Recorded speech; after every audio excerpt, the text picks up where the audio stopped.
A surprise cult hit after it was released stateside in late January of 2009, this Pierre Morel action thriller grossed over 10 times its modest $25 million budget. Liam Neeson stars in the lead role as an ex-CIA operative who goes on a violent search through the back alleys of France to rescue his kidnapped daughter. Despite being a central plot point, few political statements are ever made about sexual slavery, which is either an unfortunate oversight or a welcome omission, depending on how you look at it. Although Neeson had been an accomplished mainstay in Hollywood for decades, it was this unassuming French film that redefined his persona and established a new action-oriented chapter of his successful career. And thank goodness for that. His recent films have all been quite enjoyable. I vividly remember the first time I saw this picture, not knowing or expecting much from it, and I was completely blown away at how exciting everything was.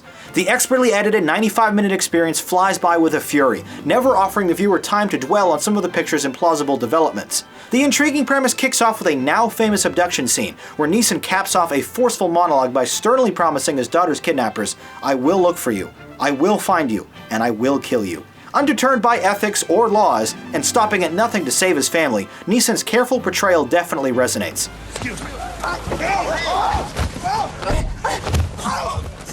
Hey! Drive! The two American girls from yesterday. The next rib drives into your lungs. The two American girls, where are they?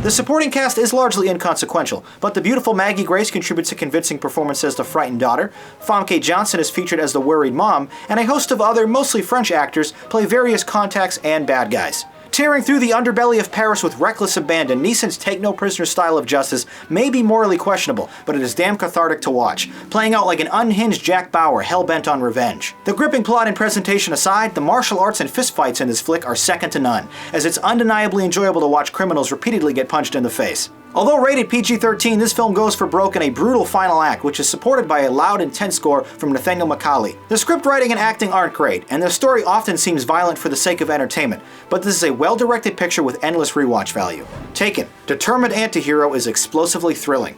Here's what you had to say about this film in the YouTube comments.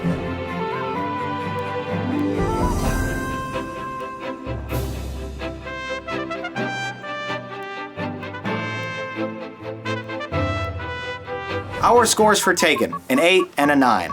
Overlooking some of its action movie flaws, you still thought this was a great time. I'm a sucker for unapologetic protagonists and badass takedowns, so I have to rate this an awesome.